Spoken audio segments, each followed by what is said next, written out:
दोस्तों नमस्कार। आज हम आपको एक नई सीरीज के साथ आए हैं मनोविज्ञान। और ये आपके TET, super TET, CTET, all state के शिक्षक भर्ती के लिए आपको एक रामबाण सिद्ध होगा।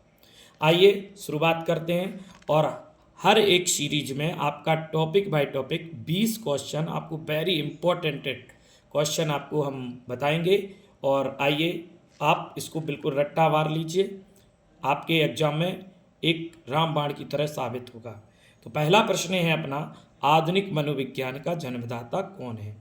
आधुनिक मनोविज्ञान के जन्मदाता तो इसके हैं विलियम वुंट। दूसरा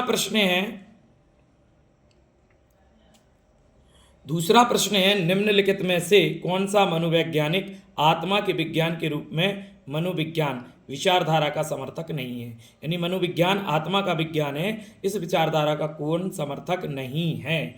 तो प्लेटो, अरस्तु, डेकार्ट, वुंट। इसका आंसर है वुंट। वुंट ने मनोविज्ञान को आत्मा का विज्ञान नहीं माना। अगला प्रश्न है, साइकोलॉजी शब्द की उत्पत्ति किस भाषा से हुई? तो ये लैटिन भाषा से हुई है। किससे हुई है? लैटिन से। नेक्स्ट है, साइकोलॉजी शब्द में साइके नामक ग्रीक शब्द का अर्थ क्या है? तो साइके का अर्थ क्या है? आत्मा। क्या है? आत्मा। नेक्स्ट क्वेश्चन है, मनोविज्ञान व्यवहार का विज्ञान है और इसका घनिष्ठ संबंध शिक्षा से इसलिए है क्योंकि शिक्षा बालक के व्यवहार में परिवर्तन करती है। तो यहाँ क्या भरा जाएगा? व्यवहार। यानी मनोविज्ञान अब व्यवहार का विज्ञान हो गया है। पहले आत्मा का था, फिर मन का था, चेतना का था, इनका त्याग करके अब वो व्यवहार का विज्ञान हो चुका है। नेक्स्ट प्रश्न है, मनोविज्ञान ने शिक्षा को बना दिया है तो बाल केंद्रित, विषय केंद्रित, शिक्षक केंद्रित या पाठ्य केंद्रित? तो ये बाल केंद्रित बना दिया है। मनोविज्ञान ने शिक्षा को क्या बना दिया है? बाल केंद्रित। नेक्स्ट क्वेश्चन है, सर्वप्रथम मनोविज्ञान ने अपनी आत्मा का परित्याग किया, फिर मन का त्याग किया, उसके बाद चेतना का त्याग किया। अब वह व्यवहार की विधि को स्वीकार करता है। यह कथन वुडवर्थ का है। पहले आत्मा का त्याग, फिर मन का, फिर चेतना का। अब किसको स्वीकार किया मनोविज्ञान ने? तो इस व्यवहार को किया। और ये किसने कहा? वुडवर्थ ने।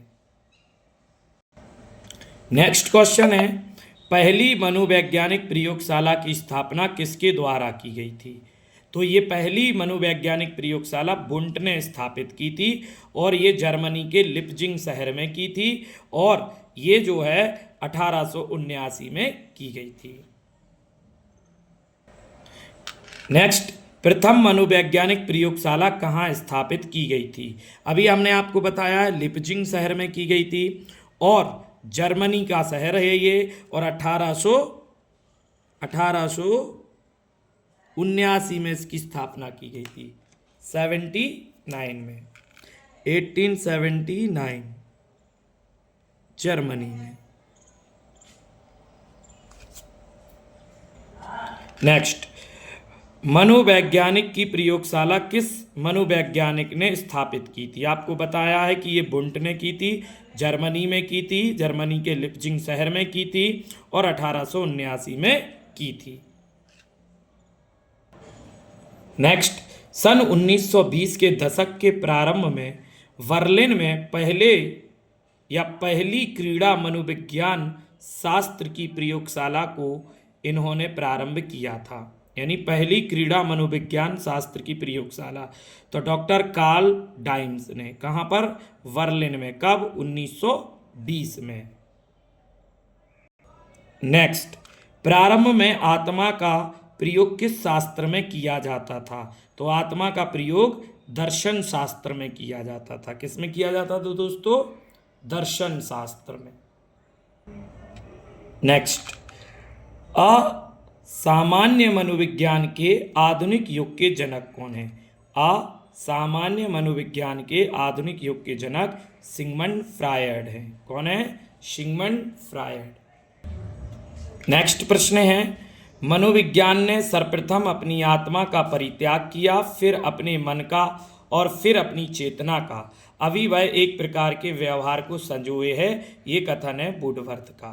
आपको पहले ही बता चुके थे इस प्रश्न का। पहले आत्मा का त्याग करती है मनोविज्ञान, उसके बाद मन का, उसके बाद चेतना का, अभी किसको धारण किए है? व्यवहार को। ये किसने कहा? वुडवर्थ ने। साइकोलॉजी मनोविज्ञान ग्रीक भाषा का एक शब्द है। देखिए ये एक आपका पिरामिड बना हुआ है। पहले मनोविज्ञान ने आत्मा को छोड़ा, उसके बाद मन को छोड़ा, उसके बाद चेतना को छोड़ा। अब किसको पकड़े हुए मनोविज्ञान? व्यवहार को। और ये जो है आपका किसने कहा था? वुडवर्थ ने। नेक्स्ट क्वेश्चन, मनोविज्ञान शाला उत्तर प्रदेश में कहाँ पर है? तो ये लखनऊ में है। कहाँ पर है? लखनऊ में। नेक्स्ट क्वेश्चन, मनोविज्ञान प्रारंभ में किस भाषा का अंग था? बताया था दर्शन शास्त्र का अंग था। किसका था? दर्शन शास्त्र। नेक्स्ट, निम्नलिखित में से किस क्षेत्र में NCERT मनोविज्ञान का प्रयोग कर रहा है? NCERT का मुख्य काम है पाठ्य पुस्तकों का निर्माण करना। नेक्स्ट देखिए, मनोविज्ञान शिक्षक को अनेक धारणाएं और सिद्धांत प्रदान करके उसकी उन्नति में योग देता है। यह कथन किसका है? ये कथन है कुप्पू स्वामी का। किसका है? कुप्पू। नेक्स्ट, JB वॉटसन के अनुसार मनोविज्ञान अध्ययन है व्यवहार का। आज जो है मनोविज्ञान किसको लिए है? व्यवहार को। तो JB वॉटसन ने भी यही बात कहा है कि मनोविज्ञान किसका अध्ययन करता है? व्यवहार का। अगला क्वेश्चन है 18 क्वेश्चन है कि मनोविज्ञान ने बालकों के प्रति दृष्टिकोण बदल दिया है, अतः विद्यालय उन्हें उपलब्ध कराते हैं उपयोगी अनुभव। मनोविज्ञान ने बालकों के प्रति दृष्टिकोण बदल दिया है, अतः विद्यालय उन्हें क्या उपलब्ध कराते हैं? उपयोगी अनुभव। शिक्षण अधिगम में मनोविज्ञान के महत्व के संबंध में निम्नलिखित में से कौन सा कथन सही है? शिक्षण अधिगम, अधिगम माने सीखना होता है। शिक्षण अधिगम में मनोविज्ञान के महत्व के संबंध में निम्नलिखित में से कौन सा कथन सही है? शिक्षार्थी को जानने में सहायक, बिल्कुल ठीक। शिक्षक को स्वयं को जानने में सहायक, ये भी सही है। प्रभावी अधिगम प्रक्रिया में सहायक, ये भी सही है। शिक्षक की व्यावसायिक वृद्धि में सहायक, ये सभी के सभी आंसर सही है। ABCD सब बिल्कुल सही है। दोस्तों आज का अंतिम प्रश्न है, मनोविज्ञान का शिक्षा के लिए महत्वपूर्ण योगदान है। विषय उन्मुख शिक्षा, शिक्षक उन्मुख शिक्षा, गतिविधि उन्मुख शिक्षा, बालक उन्मुख शिक्षा। तो इसका आंसर है बाल केंद्रित शिक्षा आज हो गई है मनोविज्ञान के अनुसार। नमस्कार, जय हिंद, जय भारत। वीडियो अगर आपको अच्छी लगी हो तो कमेंट करें, लाइक करें, सब्सक्राइब करें और बेल आइकन जरूर दबाएं, जिससे नई वीडियो आपको आए तो तुरंत पता चले। जय हिंद, जय भारत।